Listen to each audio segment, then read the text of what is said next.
How to hide and unhide chat in Viber. If any day you would like to hide and unhide the chat in Viber but you do not know how to do that, just follow the following steps. For this, first of all, you have to launch the Viber application on your mobile device. You can search the Viber application by going to the search icon or manually search the Viber application by scrolling left or right.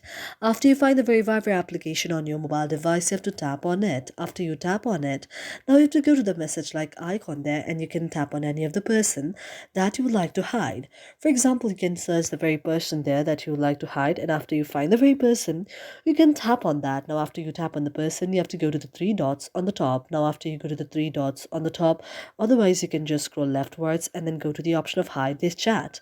Now, after you go to the option of hide this chat, you have to go and set the pin for that. You can set any of the pin for that, and after that, you have to re-enter the pin. And if you re-enter the pin and tap on the option of the OK, now you can see that your chat is hidden. Now, in order to find the very chat, you have to go to the very option there in the search icon. You have to search the very pin code there, and if you tap on the very pin code, you can see that the very person will be saved on the very mobile device that is hidden. If you'd like to unhide it once again, you have to just scroll right again once again, and then you have to go to the option of unhide this chat. For this, you have to tap on the pin code once again, and after you tap on your pin code, this very chat will be unhidden in the Viber. Thank you for watching our video, and if you really like it, do not forget to subscribe our channel.